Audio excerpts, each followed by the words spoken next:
আলহামদুলিল্লাহি রাব্বিল আলামিন ওয়াসসালাতু ওয়াসসালামু আলা সাইয়্যিদিল আমবিয়াই ওয়াল মুরসালিন ওয়া আলা আলিহি ওয়া আসহাবিহি আজমাইন, আম্মা বাদ।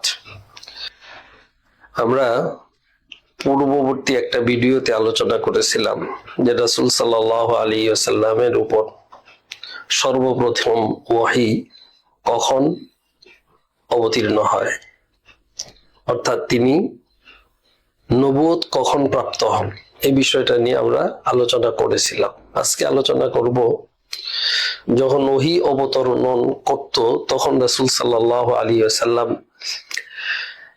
তার অবস্থা কেমন হতো। তো হাদিস দৃষ্টে বোঝা যায় যে ওহী অবতরণের সময় রাসূল করিম সাল্লাল্লাহু আলাইহি ওয়াসাল্লাম মানসিক এবং শারীরিকভাবে বেশ কষ্ট অনুভব করতেন। আল কোরআনে সূরা মুজাম্মিলের ৫ নং আয়াতে আল্লাহ তাআলা ইরশাদ করেছেন, ইন্না সানুলকি আলাইকা কাওলান সাকিলা, যে আমি অতি সত্বর তোমার উপর এক ওজস্বী এবং ভারী কথা ও বাণী অবতীর্ণ করব। কওলে সাকিল, এ থেকে বোঝা যায় যে কোরআন ওজস্বী একটা বাণীমালা এবং বাস্তবে এর ওজন ছিল। বিভিন্ন হাদিস থেকে আমরা দেখতে পাই রাসূল সাল্লাল্লাহু আলাইহি ওয়াসাল্লাম যখন উটের উপর হতেন তখন ওহী অবতরণ করলে উট বসে যেত ভারের কারণে। আবার রাসূল সাল্লাল্লাহু আলাইহি ওয়াসাল্লামের পা মোবারক যদি কোনো সাহাবীর শরীরে থাকতো আর ঠিক ওই সময় ওহী অবতরণ করত, তাহলে সেই সাহাবীর অভিব্যক্তিটা ছিল এমন যে মনে হইতো যে আমার পা যেন ফেটে চৌচির হয়ে যাবে। এসব বর্ণনাগুলো থেকে বোঝা যায় যে সত্যিকার অর্থেই আল্লাহ তাআলার তরফ থেকে আগত এই মহান বাণী ও ওহীর বাস্তবিক ভার ছিল এবং সেই ভারের কষ্ট রাসূল সাল্লাল্লাহু আলাইহি সাল্লামকে বহন করতে হতো। একদম হযরত আয়েশা সিদ্দিকা রাদিয়াল্লাহু তাআলা আনহা থেকে বুখারী শরীফের ৩য় নং হাদিসে এই কথা বলা আছে যে প্রচন্ড শীতকালেও যখন ওহী অবতরণ করত তো রাসূল সাল্লাল্লাহু আলাইহি ওয়াসাল্লাম ঘর্মাক্ত হয়ে পড়তেন, মুক্তোর দানার মতো ঘাম তার কপাল থেকে বেয়ে বেয়ে পড়ত। এতে বোঝা যায় যে আসলে ওহীর বাস্তবিক একটা ভার ছিল, চাপ ছিল এবং সেটা রাসূল সাল্লাল্লাহু আলাইহি ওয়াসাল্লাম শারীরিকভাবে অনুভব করতেন। এবং অবাক করা বিষয় হলো যে মাওলানা শাব্বির আহমদ উসমানী রাহিমাহুল্লাহ উনি ফজলুল বাড়ির এক জায়গায় সম্ভবত প্রথম খণ্ডের ১৫৪ বা ৫৫ নং পৃষ্ঠা হবে, সেখানে উনি বলেছেন এই তথ্যটা যে হযরত আদম আলাইহিস সালাতু ওয়াস সালামের গোটা জীবনে মাত্র ১০ বার ওহী অবতরণ করেছে। ঠিক হযরত নূহ আলাইহিস সালাতু ওয়াস সালামের গোটা জীবনে ৫০ বার ওহী অবতীর্ণ হয়েছে।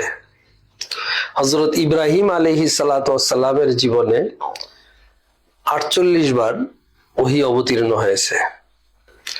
হযরত ঈসা আলাইহিস সালাতু ওয়াস সালামের উপর ১০ বার ওহী অবতীর্ণ হয়েছে। কিন্তু এর বিপরীত আখিরি নবী মুহাম্মদুর রাসূলুল্লাহ সাল্লাল্লাহু আলাইহি ওয়াসাল্লামের উপর ২৪,০০০ বার ওহী অবতীর্ণ হয়েছে। তাহলে ওহী অবতীর্ণ হওয়ার পর রাসূল যদি ঘর্মাক্ত হয়ে পড়তেন তাহলে শারীরিকভাবে একটা চাপ এবং কষ্ট অনুভব করতেন। তাহলে এবার চিন্তা করুন যে এটা কতবার রাসূল সাল্লাল্লাহু আলাইহি সাল্লামকে বহন করতে হয়েছে এবং যে ওহী মারফত আমরা কোরআন এবং সুন্নাহ পেয়েছি সেটা কত গুরুত্বপূর্ণ এবং তার জন্য রাসূলের ত্যাগ এবং কুরবানি কি পর্যায়ের ছিল।